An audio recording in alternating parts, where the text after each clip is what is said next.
Hi ಎಲ್ರಿಗೂ ನಮಸ್ಕಾರ. ಸನ್ಮಾರ್ಗ educational hub YouTube ಚಾನಲ್ಗೆ ನಿಮ್ಮೆಲ್ಲರಿಗೂ ಸ್ವಾಗತ. ಈ ಒಂದು ವಿಡಿಯೋದಲ್ಲಿ ನಾವು ಮೌಲ್ಯಾಂಕನ ಪರೀಕ್ಷೆಯ ಮಾದರಿ ಪ್ರಶ್ನೆ ಪತ್ರಿಕೆಯ ವಿಶ್ಲೇಷಣೆ 5ನೇ ತರಗತಿ ಗಣಿತ ವಿಷಯಕ್ಕೆ ಸಂಬಂಧಿಸಿದಂತೆ ಈ ಒಂದು ವಿಡಿಯೋದಲ್ಲಿ ನಾವು 2 ಮತ್ತು 3 ಅಂಕಗಳ ಪ್ರಶ್ನೆ ಬಗ್ಗೆ ಚರ್ಚೆಯನ್ನು ಮಾಡ್ತಾ ಇದ್ದೀವಿ. ಈ ಒಂದು ಹಿಂದಿನ ವಿಡಿಯೋದಲ್ಲಿ ನಾವು ಇದೇ ಗಣಿತ ವಿಷಯಕ್ಕೆ ಸಂಬಂಧಿಸಿದಂತೆ 1 ಅಂಕದ ಮಲ್ಟಿಪಲ್ ಚಾಯ್ಸ್ ಕ್ವಶನ್ಗಳ ಬಗ್ಗೆ ಚರ್ಚೆ ಮಾಡಿದ್ವಿ. ಡಿಸ್ಕ್ರಿಪ್ಷನ್ ಬಾಕ್ಸಲ್ಲಿ ನಿಮಗೆ ಆ ವಿಡಿಯೋಸ್ಗಳ ಲಿಂಕ್ ಸಿಗುತ್ತೆ, ಅದನ್ನು ನೋಡಿ ಅಂತ ಹೇಳ್ತಾ ಈಗ 2 ಮತ್ತು 3 ಅಂಕದ ಪ್ರಶ್ನೆಗಳನ್ನು ಈ ಒಂದು ವಿಡಿಯೋದಲ್ಲಿ ಚರ್ಚೆ ಮಾಡೋಣ. ಮಲ್ಟಿಪಲ್ ಚಾಯ್ಸ್ ಒಟ್ಟು 20 ಕ್ವಶನ್ಗಳನ್ನು ನಾವು ಈಗಾಗಲೇ ಚರ್ಚೆ ಮಾಡಿದ್ದೀವಿ. ಅದರ ಮುಂದಿನ ಭಾಗವಾಗಿ 2 ಮತ್ತು 3 ಅಂಕದ ಪ್ರಶ್ನೆಗಳು.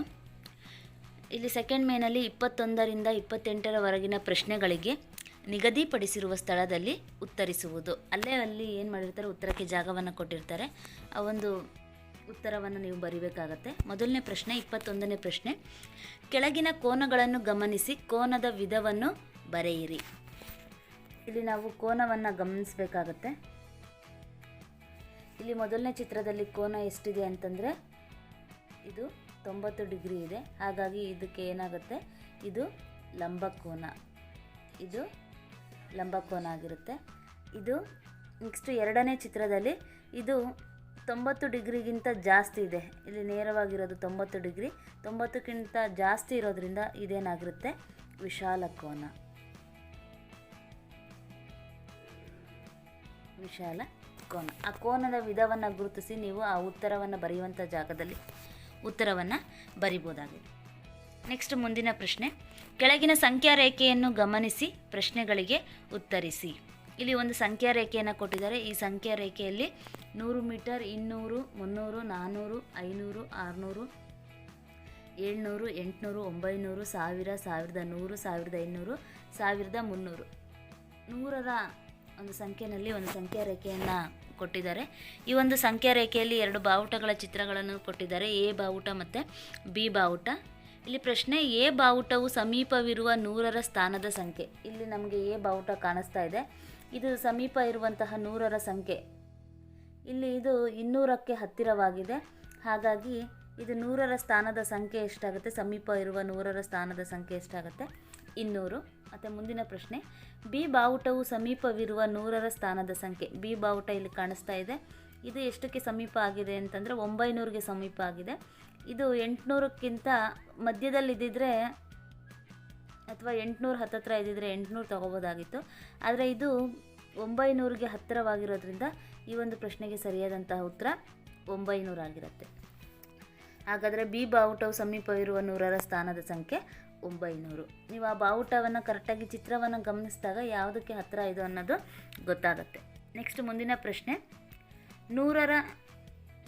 100ನೇ 6 ಈ ಭಿನ್ನರಾಶಿಯನ್ನು ದಶಮಾಂಶ ರೂಪದಲ್ಲಿ ಬರೆಯುವ ಮತ್ತು ಓದುವ ಕ್ರಮವನ್ನು ಬರೆಯಿರಿ.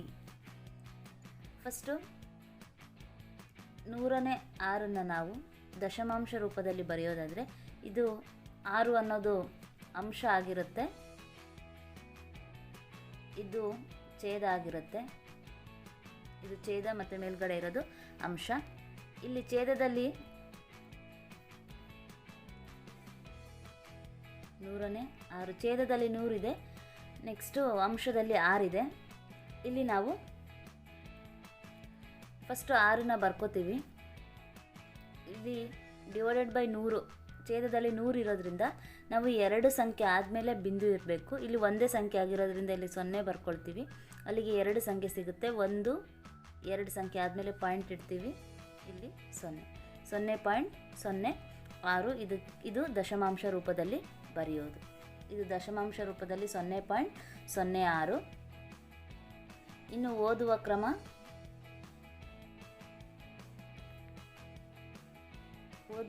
ಇದನ್ನು ಹೇಗೆ ಓದ್ತೀವಿ ನಾವು ಅಂತಂದರೆ,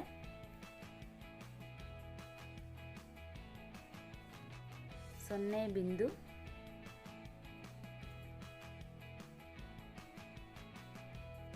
0.06 ಅಂಥೇಳಿ ನಾವು ಇದನ್ನು ಓದ್ತೀವಿ. ನೆಕ್ಸ್ಟು ಅಥವಾ ಅದೇ 22ನೇ ಕ್ವಶನಿಗೆ ಅಥವಾ ಅಂತ ಇನ್ನೊಂದು ಕ್ವಶನನ್ನು ಕೊಟ್ಟಿದ್ದಾರೆ. 7 ಘಾತ 3 ಈ ಭಿನ್ನರಾಶಿಗೆ 2 ಸಮಾನ ಭಿನ್ನರಾಶಿಗಳನ್ನು ಬರೆಯಿರಿ. ಈ ಒಂದು ಭಿನ್ನರಾಶಿಗೆ ಸಮಾನ ಭಿನ್ನರಾಶಿಯನ್ನು ಬರೀಬೇಕು.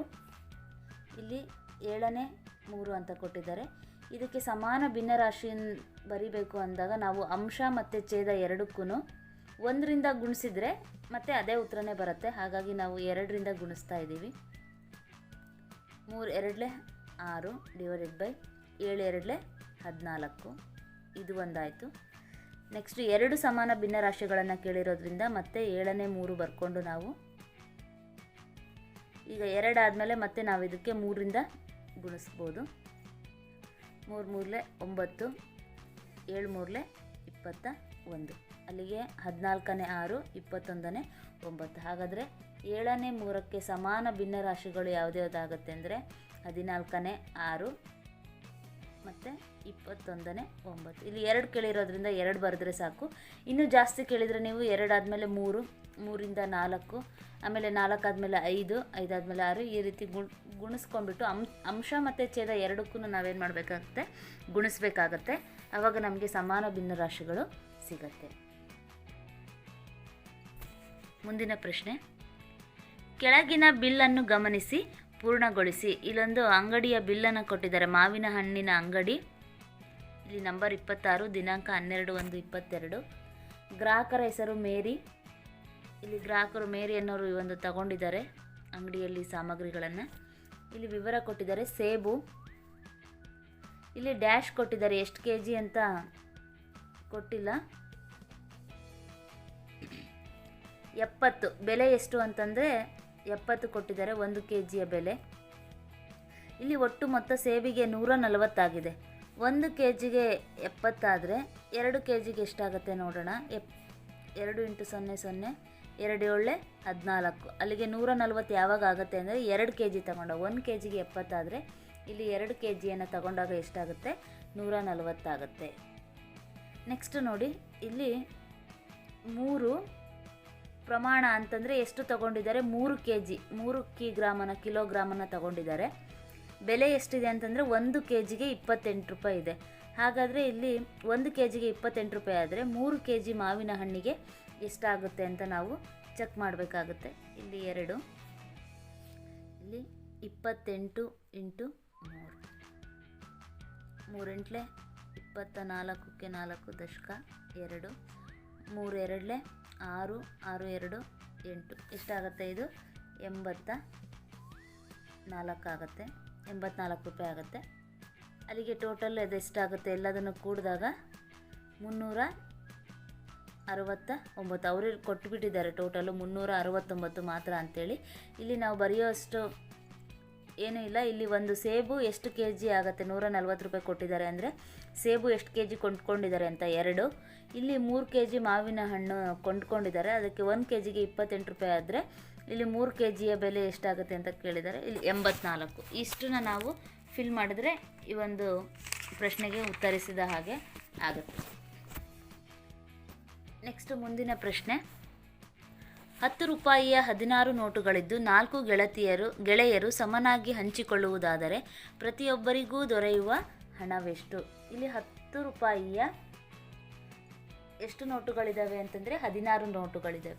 ನೀವು ಇದನ್ನು ಬರಿಬೇಕಾದ್ರೆ ಸಂಪೂರ್ಣವಾಗಿ ವಾಕ್ಯ ರೂಪದಲ್ಲಿ ಬರೆದ್ರೆ ಲೆಕ್ಕಕ್ಕೆ ನಿಮಗೆ ಕಂಪ್ಲೀಟಾಗಿ 2 ಮಾರ್ಕ್ಸ್ ಸಿಗುತ್ತೆ.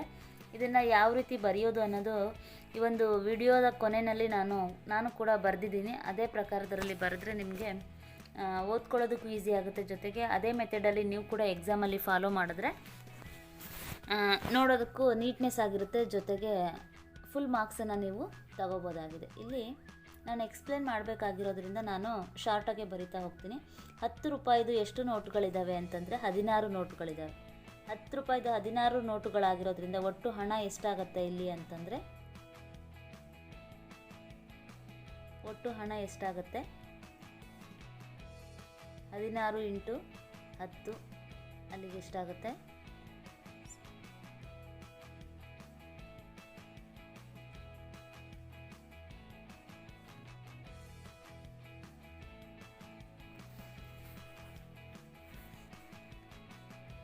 ಎಷ್ಟಾಗುತ್ತೆ, 160 ಆಗುತ್ತೆ. 10 ರೂಪಾಯಿಯ 16 ನೋಟುಗಳಿದ್ದು 16 ನೋಟುಗಳಿದ್ದಾವೆ. ಅಲ್ಲಿಗೆ ಎಷ್ಟು ರೂಪಾಯಿ ಆಗುತ್ತೆ? 160 ರೂಪಾಯಿ ಆಗುತ್ತೆ. ಈ ಒಂದು 160 ರೂಪಾಯಿಯನ್ನು ಏನು ಮಾಡ್ತಾರೆ? 160 ರೂಪಾಯಿಯನ್ನು 4 ಗೆಳೆಯರು ಸಮನಾಗಿ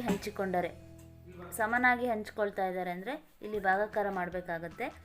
4 4 16, 6 6 ಕಳೆದ್ರೆ 0, 1 1 ಕಳೆದ್ರೆ 0, ಇಲ್ಲಿ 0 ಉಳಿದಿದೆ. ನಾವು ಇಲ್ಲಿ 0ಯನ್ನು ಬರ್ಕೋಬೋದು. ಹಾಗಾದರೆ ಪ್ರತಿಯೊಬ್ಬರಿಗೆ ದೊರೆಯುವಂಥ ಹಣ ಎಷ್ಟು ಅಂತಂದರೆ 40. 10 ರೂಪಾಯಿಯ 16 ನೋಟುಗಳಿರೋದ್ರಿಂದ ಒಬ್ಬೊಬ್ಬರು 4 4 ನೋಟುಗಳನ್ನು 16 ನೋಟ್ ಇರೋದ್ರಿಂದ ಒಬ್ಬೊಬ್ಬರು 4 4 ನೋಟನ್ನು ಹಂಚ್ಕೋತಾರೆ. 4 4 ನೋಟುಗಳು ಅಂತಂದರೆ 10 ರೂಪಾಯಿದಾಗಿರೋದ್ರಿಂದ ಒಬ್ಬೊಬ್ಬರಿಗೆ ಎಷ್ಟೆಷ್ಟು ಸಿಗ್ತಾ ಹೋಗುತ್ತೆ? 40 40 ಸಿಗ್ತಾ ಹೋಗುತ್ತೆ. 40 40 ಒಬ್ಬೊಬ್ಬರಿಗೆ 40 40 ರೂಪಾಯಿಗಳು ದೊರೆಯುತ್ತೆ. ಅಳತೆ ಪಟ್ಟಿಯ ಸಹಾಯದಿಂದ ನೀಡಿದ ಅಳತೆ ಎಷ್ಟು ರೇಖಾಖಂಡ ರಚಿಸಿ ಅಂತ ಕೊಟ್ಟಿದ್ದಾರೆ. ಇಲ್ಲಿ ನೀವು ಸ್ಕೇಲ್ನ ತಗೊಂಡು ಫಸ್ಟ್ ಒನ್ ಎಷ್ಟಿದೆ? 7.5 ಸೆಂಟಿಮೀಟರ್. ಕರೆಕ್ಟಾಗಿ ಸ್ಕೇಲ್ನ ಒಂದು ಬಿಂದುವನ್ನು ಮಾರ್ಕ್ ಮಾಡಿಕೊಂಡು ಅಲ್ಲಿ ಸ್ಕೇಲನ್ನು 0 ಬಿಂದುವಿನಲ್ಲಿ ಇಟ್ಬಿಟ್ಟು ಕರೆಕ್ಟಾಗಿ ನೇರವಾಗಿ 7.5 ಸೆಂಟಿಮೀಟರನ್ನು ನೀವು ಸ್ಕೇಲಲ್ಲಿ ಮಾರ್ಕ್ ಮಾಡಿ ಕೆಳಗಡೆ ಇಲ್ಲಿ ಎ ಮತ್ತು ಬಿ ಬಿಂದು ಅಂತ ತೋರಿಸ್ಬಿಟ್ಟು 7.5 ಸೆಂಟಿಮೀಟರ್ ಅಂತ ಬರಿಬೇಕಾಗತ್ತೆ. ನೆಕ್ಸ್ಟ್ ಎರಡನೇದು 6 ಸೆಂಟಿಮೀಟರು.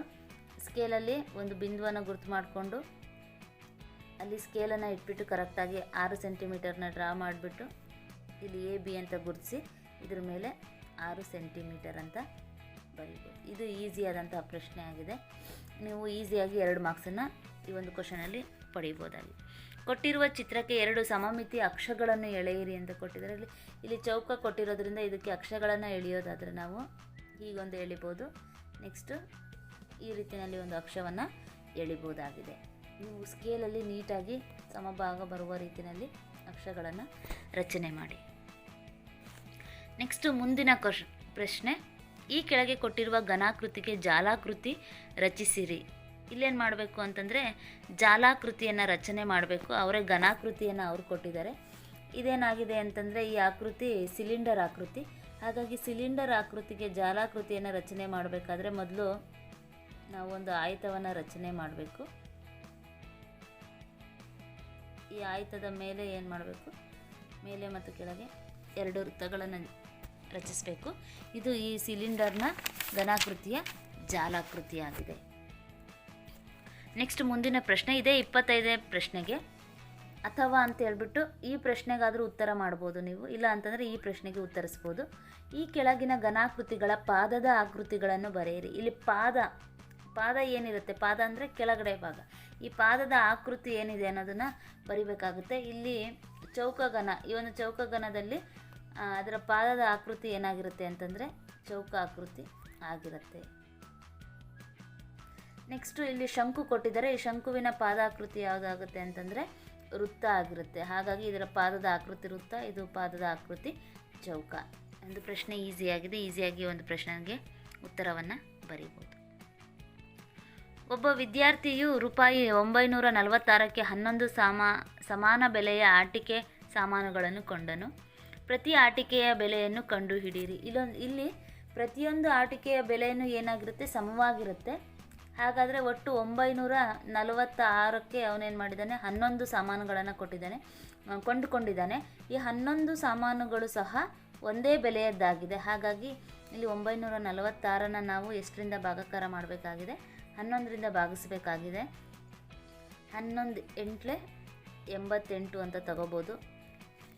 ಇಲ್ಲಿ 4ರಲ್ಲಿ 8 ಹೋಗಲ್ಲ, ದಶಕ ತೊಗೊಂಡ್ರೆ 14 ಆಗುತ್ತೆ. 14ರಲ್ಲಿ 8 ಹೋದರೆ 6. ಇಲ್ಲಿ ಒಂದು ದಶಕ ಕೊಟ್ಟಿರೋದ್ರಿಂದ 8 ಉಳಿಯುತ್ತೆ. 8ರಲ್ಲಿ 8 ಕಳೆದ್ರೆ 0. ನೆಕ್ಸ್ಟು ಈ 6ನ್ನು ನಾವು ಕೆಳಗಿಳಿಸ್ಕೊಂಡ್ರೆ 66 ಆಗುತ್ತೆ. 11 6 66. ಇಲ್ಲಿ 6ರಲ್ಲಿ 6 ಕಳೆದ್ರೆ 0, 6ರಲ್ಲಿ 6 ಕಳೆದ್ರೆ 0. ಹಾಗಾದರೆ ಎಷ್ಟಾಯ್ತು? ಇಲ್ಲಿ 86. ಹಾಗಾದರೆ ಪ್ರತಿ ಆಟಿಕೆಯ ಬೆಲೆ ಎಷ್ಟಾಗುತ್ತೆ? ಪ್ರತಿ ಆಟಿಕೆಯ ಬೆಲೆ ಲಾಸ್ಟಲ್ಲಿ ನೀವು ಬರೀಬೇಕು. ಪ್ರತಿ ಆಟಿಕೆಯ ಬೆಲೆ 86 ರೂಗಳು. ಈಸಿಯಾದಂತಹ ಪ್ರಶ್ನೆ. ಅಥವಾ ಅಂತ ಹೇಳ್ಬಿಟ್ಟು ಇಲ್ಲೂ ಕೂಡ ಒಂದು ಭಾಗಾಕಾರ ಲೆಕ್ಕವನ್ನು ಕೊಟ್ಟಿದ್ದಾರೆ. ಸ್ಥಳ ತುಂಬಿರಿ. ಇಲ್ಲಿ ಭಾಗಾಕಾರ ಲೆಕ್ಕವನ್ನು ಅವರೇ ಮಾಡಿದ್ದಾರೆ. ಇಲ್ಲಿ ಭಾಗಲಬ್ಧವನ್ನು ಕೂಡ ಅವರೇ ಬರೆದಿದ್ದಾರೆ. ಇಲ್ಲಿ ನಾವು ಏನು ಖಾಲಿ ಇದೆ ಬಾಕ್ಸ್ ಆ ಸ್ಥಳಗಳನ್ನು ಏನು ಮಾಡ್ತಾ ಹೋಗಬೇಕು, ತುಂಬ್ತಾ ಹೋಗಬೇಕು. ಇಲ್ಲಿ ಈಗ 2ರಿಂದ 1ನ ಗುಣಿಸ್ಬೇಕು. 2 1 2, ಈ ಒಂದು ಬಾಕ್ಸಲ್ಲಿ 2 ಬರುತ್ತೆ. 2 × 0 0, 2 × 0 0, 2 100 200. ಅಥವಾ ನಿಮಗೆ ಗೊತ್ತಾಗಿಲ್ಲ ಅಂತಂದರೆ 100 × 2 ಅಂತ ಮಾಡಿಕೊಂಡು 2 × 0 0, 2 × 0 0, 2 1 2, ಅಲ್ಲಿಗೆ ಎಷ್ಟಾಗುತ್ತೆ 200. 200ನ್ನು ಆ ಬಾಕ್ಸಲ್ಲಿ ಬರಿಬೇಕಾಗುತ್ತೆ. ನೆಕ್ಸ್ಟು ಇದರಲ್ಲಿ ಮೈನಸ್ ಮಾಡಬೇಕು. 4ರಲ್ಲಿ 0 ಕಳೆದ್ರೆ 4, 4ರಲ್ಲಿ 0 ಕಳೆದ್ರೆ 4, 2ರಲ್ಲಿ 2 ಕಳೆದ್ರೆ 0. ಅವರೇ ಕೊಟ್ಬಿಟ್ಟಿದ್ದಾರೆ. ನೆಕ್ಸ್ಟು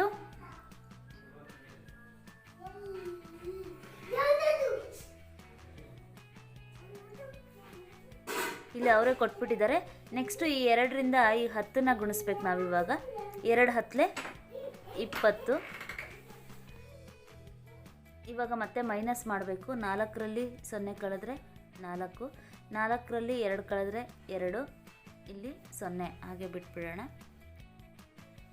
ಎಷ್ಟಾಯಿತು? 24 ಆಯಿತು. ಈಗ ಮತ್ತೆ ಏನು ಮಾಡಬೇಕು, 2ರಿಂದ ಮತ್ತೆ 10ನ್ನ ನಾವು ಗುಣಿಸ್ಬೇಕು. 2 10 20. ಇಲ್ಲಿ ಮತ್ತೆ ಮೈನಸ್ ಮಾಡಬೇಕು. 4ರಲ್ಲಿ 0 ಕಳೆದ್ರೆ 4, 2ರಲ್ಲಿ 2 ಕಳೆದ್ರೆ 0, ಇಲ್ಲಿ ಉಳಿದಿರೋದೆಷ್ಟು 4. ಮತ್ತು ಈ 2ರಿಂದ ಎಷ್ಟನ್ನ ಗುಣಿಸ್ಬೇಕು? 2, 2 2 ಇಲ್ಲಿ ಎಷ್ಟಾಗುತ್ತೆ 4. ಈ ಬಾಕ್ಸಲ್ಲಿ ಬರೀಬೇಕು. 4ರಲ್ಲಿ 4 ಕಳೆದ್ರೆ 0 0 ಅಂತ ಕೊಟ್ಟಿದ್ದಾರೆ. ಈ ಬಾಕ್ಸಲ್ಲಿ ಈ ರೀತಿ ಖಾಲಿ ಬರೆಯೋ ಬದಲಾಗಿ ನೀವೇನು ಮಾಡ್ಬೋದು, 0 ಅನ್ನೋಂಥ ಕೂಡ ಇಲ್ಲಿ ಬರಿಬೋದಾಗಿದೆ. ಇಲ್ಲಿ 0ಯಲ್ಲಿ 0 ಕಳೆದ್ರೆ 0, 0ಯಲ್ಲಿ 0 ಕಳೆದ್ರೆ 0. ಈ ರೀತಿಯಲ್ಲಿ ನಾವೇನು ಮಾಡ್ಬೋದು, ಈ ಬಾಕ್ಸನ್ನು ಈ ಕೊಟ್ಟಿರುವ ಭಾಗಕರ್ಣವನ್ನು ಸಂಪೂರ್ಣವಾಗಿ ಬಿಟ್ಟ ಸ್ಥಳವನ್ನು ತುಂಬಬಹುದಾಗಿದೆ. ನೆಕ್ಸ್ಟ್ ಮುಂದಿನ ಪ್ರಶ್ನೆ, ಕೆಳಗಿನ ಸಂಖ್ಯೆಗಳ ಗುಣಲಬ್ಧ ಕಂಡುಹಿಡಿಯಿರಿ. ಇಲ್ಲೇನು ಮಾಡಬೇಕು, ಗುಣಾಕಾರ ಮಾಡಬೇಕಾಗಿದೆ. 235 × 1, 235 1 ಎಷ್ಟಾಗುತ್ತೆ 235. 0 × 101, 0 × 101 ಎಷ್ಟಾಗುತ್ತೆ ಅಂದರೆ 0. ಯಾಕೆಂದರೆ 0ಯಿಂದ ಯಾವುದೇ ಸಂಖ್ಯೆಗಳನ್ನು ಗುಣಿಸಿದ್ರು ಕೂಡ ನಮಗೆ ಉತ್ತರ ಏನು ಬರುತ್ತೆ, 0 ಬರುತ್ತೆ. ಹಾಗಾಗಿ ಇದಕ್ಕೆ 0. ನೆಕ್ಸ್ಟು 55 × 10. ನೇರವಾಗಿ ಬರೆಯೋದಾದರೆ ನೇರವಾಗಿ ಬರೀಬೋದು. ಗುಣಾಕಾರ ನೇರವಾಗಿ ಬರೆಯೋಕ್ಕೆ ಬಂದಿಲ್ಲ ಅಂದರೆ ಸೈಡಲ್ಲಿ ಹಾಕ್ಕೊಳ್ಳಿ. 0 × 5 0. ಫಸ್ಟ್ 0ಯಿಂದ ಗುಣಿಸ್ಬೇಕಾಗಿದೆ. 0 × 5 0. ನೆಕ್ಸ್ಟು 1ರಿಂದ ಗುಣಿಸ್ಬೇಕು. 1 × 5 5, 1 5 5, 0 5 5 ಎಷ್ಟಾಗುತ್ತೆ ಅಲ್ಲಿಗೆ 550. ಅಥವಾ ಇದೇ ಪ್ರಶ್ನೆಗೆ 27ನೇ ಪ್ರಶ್ನೆ ಸಂಖ್ಯೆಗೆ ಇನ್ನೂ ಒಂದು ಕೊಟ್ಟಿದ್ದಾರೆ. ಕೆಳಗಿನ ಚಿತ್ರದಲ್ಲಿ ಎಷ್ಟು ಸಮಭಾಗಗಳಿವೆ?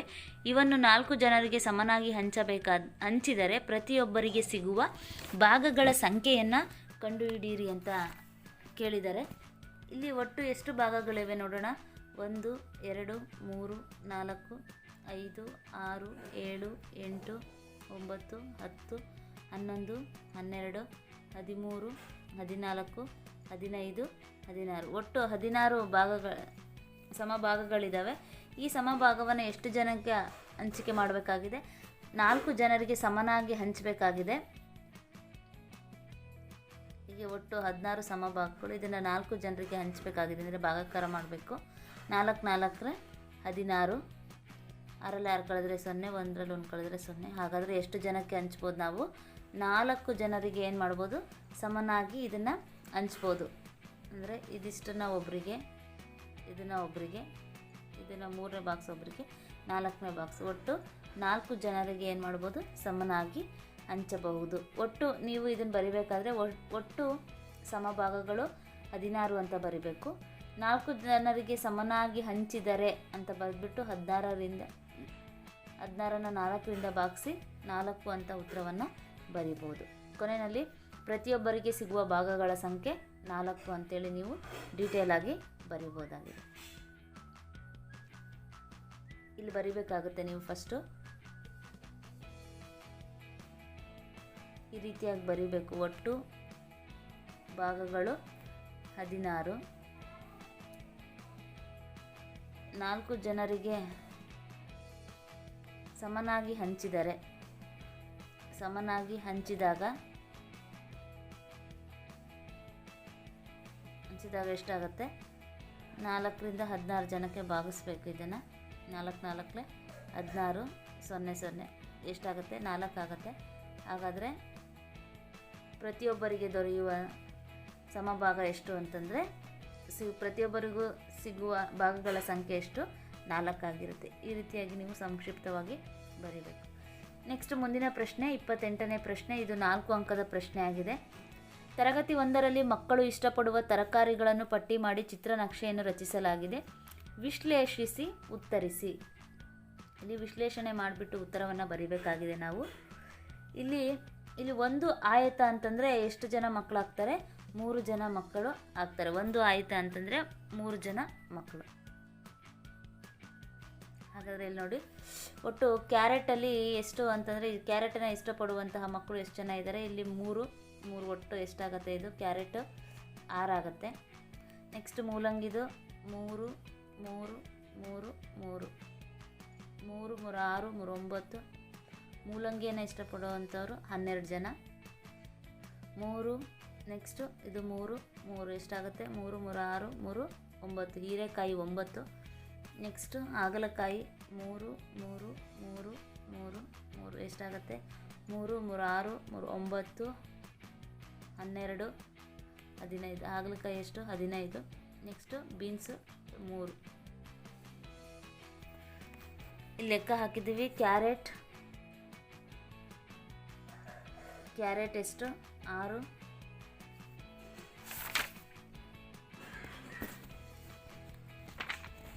ಇಲ್ಲಿ ನೀವೇನು ಬರಿಬೇಕಾಗುತ್ತೆ? ಇಲ್ಲಿ ಇಷ್ಟಪಡದ ಅಂತ ಕೊಟ್ಟಿದ್ದಾರೆ. ಇಲ್ಲಿ ಯಾರ್ಯಾರು ಎಷ್ಟೆಷ್ಟು ಜನ ಮಕ್ಕಳು ಯಾವ್ಯಾವ ತರಕಾರಿಯನ್ನು ಇಷ್ಟಪಡೋದಿಲ್ಲ ಅಂತ ನಾವೀಗಾಗಲೇ ಪಟ್ಟಿ ಮಾಡಿದ್ವಿ ಅಲ್ವಾ? ಒಂದು ಆಯತವನ್ನು ಲೆಕ್ಕ ಹಾಕೋದ್ರ ಮೂಲಕ ಫಸ್ಟಲ್ಲಿ ಕ್ಯಾರೆಟ್ ಎಷ್ಟು ಜನ ಇಷ್ಟಪಡಲ್ಲ ಅಂತ ನೋಡಿದ್ವಿ? 6 ಜನ. ನೆಕ್ಸ್ಟು ಮೂಲಂಗಿ 12. ನೆಕ್ಸ್ಟು ಹೀರೆಕಾಯಿ 9. ಹಾಗಲಕಾಯಿ 15. ಬೀನ್ಸ್ 3. ಇಷ್ಟು ಜನ ಈ ಒಂದು ತರಕಾರಿಗಳನ್ನು ಇಷ್ಟಪಡದ ತರಕಾರಿಗಳ ಪಟ್ಟಿಯಾಗಿದೆ. ತರಗತಿಯಲ್ಲಿ ಕ್ಯಾರೆಟ್ ಇಷ್ಟಪಡದ ಮಕ್ಕಳ ಸಂಖ್ಯೆ ಅಂತ ಕೇಳಿದರೆ ಇಲ್ಲಿ ಕ್ಯಾರೆಟ್ ಇಷ್ಟಪಡದ ಮಕ್ಕಳ ಸಂಖ್ಯೆ ಎಷ್ಟಾಗುತ್ತೆ? 6. ಹಾಗಾಗಿ ಇದಕ್ಕೆ ಉತ್ತರ 6 ಆಗಿರುತ್ತೆ.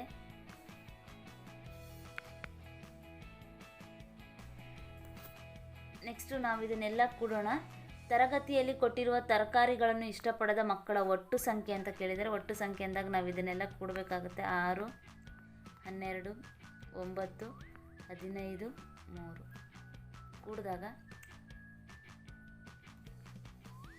6 2 8 8 9 17 17 5 22 22 3 25 ಎಷ್ಕ 2 2 3 4 2 1 3 3 1 4. ಹಾಗಾದರೆ ಇಲ್ಲಿ ತರಗತಿಯಲ್ಲಿ ಕೊಟ್ಟಿರುವ ತರಕಾರಿಗಳನ್ನು ಇಷ್ಟಪಡದ ಒಟ್ಟು ಮಕ್ಕಳ ಸಂಖ್ಯೆ ಎಷ್ಟಾಗುತ್ತೆ ಅಂತಂದರೆ 45 ಆಗುತ್ತೆ. ಹಾಗಾದರೆ ತರಗತಿಯಲ್ಲಿ ಕೊಟ್ಟಿರುವ ತರಕಾರಿಗಳನ್ನು ಇಷ್ಟಪಡದ ಮಕ್ಕಳ ಒಟ್ಟು ಸಂಖ್ಯೆ ಎಷ್ಟಾಗಿದೆ? ಇಲ್ಲಿ 45. ಕ್ಯಾರೆಟನ್ನು ಇಷ್ಟಪಡದ ಮಕ್ಕಳ ಸಂಖ್ಯೆ 6. ಆ ಬಾಕ್ಸನ್ನು ನೋಡಿಬಿಟ್ಟು ಇಲ್ಲಿ ಕೊಟ್ಟಿರುವಂಥ ಪ್ರಶ್ನೆಗಳಿಗೆ ನೀವೇನು ಮಾಡ್ಬೋದು? ಉತ್ತರವನ್ನು ಬರಿಬೋದಾಗಿದೆ. ನೆಕ್ಸ್ಟ್ ಕೊನೆಯ ಪ್ರಶ್ನೆ. ಮೇಲಿನ ಆಕೃತಿಗಳನ್ನು ಬಳಸಿ ರಚಿಸಲಾದ ರೋಬೋಟ್ ಚಿತ್ರವನ್ನು ನೀಡಲಾಗಿದೆ. ಇದರಲ್ಲಿ ಘನ ಆಕಾರಗಳನ್ನು ಪತ್ತೆ ಹಚ್ಚಿ ಹೆಸರಿಸಿ. ಪ್ರತಿಯೊಂದು ಘನಾಕೃತಿಯನ್ನು ಎಷ್ಟು ಸಲ ಬಳಸಲಾಗಿದೆ ಎಂದು ಬರೆಯಿರಿ. ಇಲ್ಲಿ ಯಾವ್ಯಾವ ಘನಾಕೃತಿಗಳನ್ನು ಬಳಸಿದ್ದಾರೆ, ಜೊತೆಗೆ ಆ ಘನಾಕೃತಿಗಳನ್ನು ಎಷ್ಟು ಬಾರಿ ಬಳಸಿದ್ದಾರೆ ಅನ್ನೋದನ್ನು ಬರಿಬೇಕಾಗಿದೆ. ಇದರಲ್ಲಿ ಮೊದಲನೇದು ನಾವು ಚೌಕಘನವನ್ನು ನೋಡೋಣ.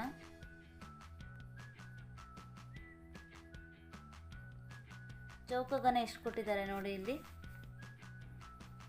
1 2 3 ಚೌಕಘನಗಳೆಷ್ಟು? 3 ಇದ್ದಾವೆ. ಸಾರಿ. ನೆಕ್ಸ್ಟು ಶಂಕುವಿನ ಚಿತ್ರ ಕೊಟ್ಟಿದ್ದಾರೆ. ಇಲ್ಲಿ ಶಂಕು ಎಷ್ಟಿದೆ ನೋಡೋಣ. 1 2 3 ಶಂಕು ಆಕೃತಿಗಳು ಕೂಡ 3 ಇದೆ. ನೆಕ್ಸ್ಟು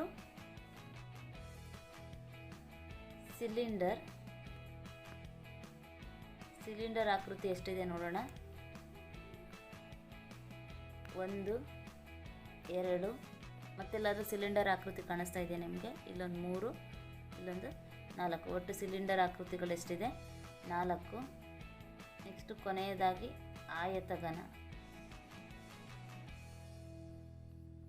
ಆಯತಘನ ಎಷ್ಟಿದೆ ನೋಡೋಣ.